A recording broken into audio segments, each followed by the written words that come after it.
My daughter is now in the same school. She hasn't been back to school, back to the building since May 3rd, when it happened. She's participated in all other school activities outside the school building, but not inside that building. And now the school has turned into a murder scene, into a site of a mass atrocity like it never happened in Yugoslavia before. Il n'a que 13 ans, il est issu d'une famille plutôt intellectuelle. Le 3 mai au matin, il est entré dans son école avec 2 pistolets semi-automatiques qu'il y avait à la maison. C'est son père qui lui avait appris à tirer avec ses armes fabriquées en Serbie. Il a tué 9 écoliers et le gardien. Pour les habitants du centre de Belgrade et surtout les parents de cette école de l'élite, c'en est trop, quelque chose ne tourne pas rond en Serbie. This is a point of no return. Either we change something profound, structurally, in this society now, or we end up disappearing as a society a few decades from now. Serbia has been losing population for years, for decades now. And what happened on the 3rd of May is, I think, the last straw, the last chance to change something. Et le lendemain, le 4 mai, à une soixantaine de kilomètres de Belgrade, près de la ville de Mladenovac, un autre massacre. Âgé de 21 ans, cette fois, il a tué 8 jeunes qui ont croisé sa route. 2 tueries en 2 jours, 18 morts, 20 blessés, les Serbes sont révoltés. D'autant que le président, Aleksandar Vučić, ne s'est rendu sur place que 19 jours plus tard. Tonight is a 6th protest of Serbia against the violence.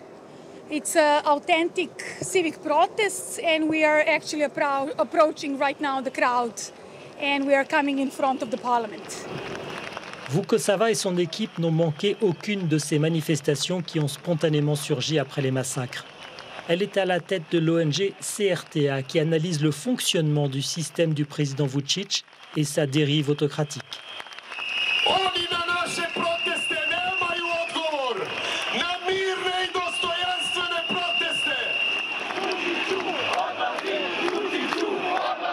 This is the evidence that people understood what means, like for one society that lives actually violence, that people are awakened, that they are ready to say stop to violence. On the other hand, it's a sad part of the story that we needed some tragic events for people to be awakened. People so rightfully pointed where are the sources of the violence. So it was not just about the weapons, but it was about the words that we're getting from the media constantly throughout, like either politicians' voices or, like these reality shows that were promoted violence. Voilà ce que les Serbes peuvent voir à la télé ou en ligne. Ces images sont toutes des extraits de 2023 de l'émission Zadruga, diffusée sur la télé et le portail de Pink, un média très suivi. Radmilo Marković est journaliste pour BIRN, un réseau de journalistes d'investigation dans les Balkans, et il observe aussi le grand déballage d'une société malade.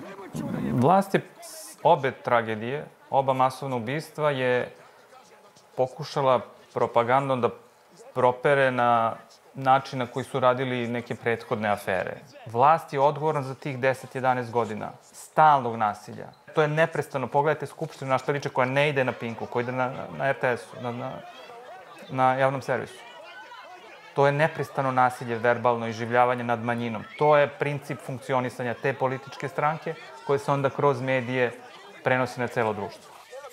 Il a dénoncé les facilités avec lesquelles Jelko Mitrović, le dirigeant de Pink, mais aussi fabricant de drones militaires et très proche du pouvoir, a réussi à se faire construire sa nouvelle résidence sur les hauteurs de Belgrade. Une récente enquête du New York Times a fait beaucoup de bruit ici. Elle établissait des liens entre le président Vučić, des groupes de supporters hooligans et la mafia. Gde se to kreće naša zemlja? Šta se to događa sa nama?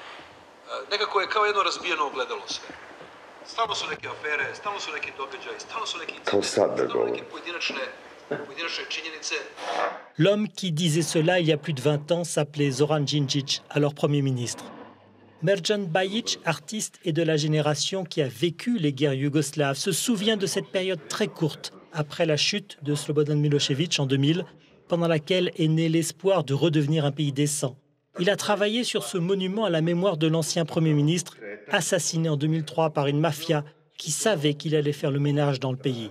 Aujourd'hui, comme beaucoup de Serbes, il se sent orphelin.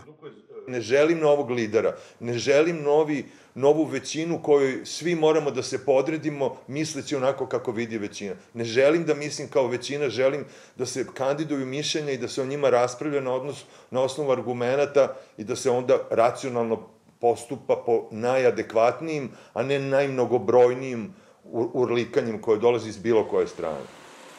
De son côté, le pouvoir a vite compris qu'il risquait gros après cette double tuerie. C'est pour cela qu'il a organisé le 26 mai une autre manifestation à Belgrade, invitant la province à coups d'autobus. Le slogan était « La Serbie de l'espoir ». Srbija nade je da budemo složni, da istrajemo u svemu jedinstveni i da bude malo bolji standard nego što je sada, ostalo je sve okej. Se rendant compte que son opération de récupération avait fait pchit, Aleksandar Vučić et sa première ministre ont une fois de plus convoqué la presse. L'ONG CRTA a calculé qu'au cours des 12 derniers mois, il était apparu 505 fois sur les télés nationales faisant des déclarations d'une durée moyenne de 45 minutes. Ce soir-là, il parle d'organiser des élections anticipées, distribue de l'argent aux retraités, mais pas une seule mesure concernant ces médias à sa botte et leurs programmes vénéneux. Izuzetno poštujem kao predsjednik Republike ljude koji su izašli na ulice, bilo koje skupove, bilo koje mitinge, želeli da promene nešto u svojoj zemlji, da pokažu da ih je užasno pogodila ova tragedija. La machine de communication du gouvernement s'est concentrée sur l'opération de collecte des armes dans les foyers serbes, le plus souvent sans permis. Le service de presse de la police diffuse des images impressionnantes et les chiffres en disent long sur le niveau d'armement du pays. I u periodu od 8. maja, zaključno sa 7. junom, ukupno je predato 62.801 komad oružja, 2.880.019 komada municije i 22.119 komada minsko-eksplozivnih sredstava. Ne bih nekako dala sebi slobodno da komentarišem da je to u tradiciji, prosto ja lično to ne vidim tako, ali možda ove brojke to demantuju. Pendant ce temps, dans les villages près de Mladenovac, théâtre de la deuxième tuerie, la vie continue. C'est une autre Serbie, celle qui est choyée par le régime Vod Vučić et qui commence par relativiser ce qui s'est passé. Nije samo tu, nego svud redom se ubijaju. Evo, šta ti je sad na Kosovu? Ko to sad odgovara? Ne verujem, da kažem, ja volim Vučića. Znači, ja ga volim i cenim ga, razumeš. I napravio je puteva i autoputeve i šta nije, i lekove dao i šta ćeš više, alo. Koliko ja gledam televizor. Ja sam 31 godina vozio autobusom lasti i prošao sam i Kopenhagen, i Amsterdam, i Pariz. Onaj život tamo je robotizovan. To se upravo radi kod nas ovde, ali mi štijemo svoj mentalitet, evo cigaretu, slobodu koju imamo. To nigde nema u Evropi. Ipak smo mi slobodan narod. Mladenovac ressemble à beaucoup de petites villes de Serbie en crise. Au cours de la dernière décennie, le pays a perdu 8% de sa population. Il ne compte plus que 6 600 000 habitants. Tako da Mladenovac jako je katastrofalno. Nama je dobro, sve imamo penzije na vreme, imamo sve. Deco, ne zna šta, čovjek ne zna šta da misli se. Ovo je propast. Plivam iz problema u problem, iz sankcija u rat i tako u nedogled. Ovo ništa nije novo. Samo je tragično što ne možemo nikako da se osvestimo i da uhvatimo pravi put. Dans cet environnement déprimant, il y a encore quelques personnes qui relèvent la tête et décident de rester, comme Vuk Vuković, écrivain né en 1992. Ovo je srce Mladenovca, grada koji je živeo jednim mirnim životom, ali može se reći u jednoj velikoj apatiji koja je rezultirala konačno ovim masakrom koji ga je potresao, ali izgleda ne dovoljno probudio. Les élèves du lycée se retrouvent au café du coin. Ils connaissent certaines victimes de la deuxième tuerie. Ils avaient le même âge, autour de 15 ans. Et dans leur famille, ils ont tous quelqu'un qui vit à l'étranger. En 12 ans, 500 000 jeunes ont quitté le pays. Da je bolje da se ovde školujemo i da nastavimo da živimo ovde i da pokušamo da poboljšamo naš sistem u državi. Da se borimo za to. Generalno najveći problem prave stari ljudi, zato što stari ljudi dobijaju najviše od Vučića, zato što su lako manipulisani i pretežno dobija glasove od njih. Smatram da jeste u interesu režima da izgubi mlade ljude, jer ovom režimu nisu potrebni obrazovani ljudi na prvom mestu. Nisu potrebni ljudi koji imaju nove ideje, nisu potrebni ljudi koji imaju novu snagu. Parce qu'il était un opposant, Dejan Cokic a perdu son mandat de maire de Mladenovac en 2015. Ce qui le sauve, c'est qu'il gagne bien sa vie en gérant une maison de retraite privée. Mais ce qui le désole, c'est de voir tout ce tissu industriel à l'abandon, comme l'usine de céramique. Malgré les promesses électorales et les discours grandiloquents sur l'économie serbe qui serait florissante, à Mladenovac, la réalité est celle-ci. Il croise un ancien ouvrier dégoûté par ce gâchis. Puno godina unazad. Mi smo bez morala, bez poštovanja, bez onih osnovnih odluka društva, odlika. Znači ono što čini jedno društvo normalnim, i to ne postoji kod nas. A meni se čini da mi iz godinu smo sve dalji toj istoj Evropi. 11 godina imamo vlast koja nije za Evropu i to je Evropa nikako da shvati.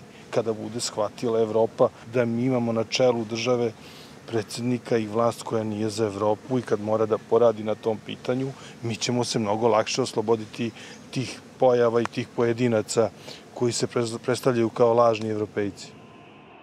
Même s'il rêve d'Europe, les dizaines de milliers de personnes qui manifestaient le 9 juin n'agitaient pas le drapeau européen. Parce qu'ils reprochent à l'Union européenne d'avoir trop longtemps soutenu Aleksandar Vučić, mais aussi parce qu'ils y croient de moins en moins, comme si la perspective d'adhérer s'éloignait.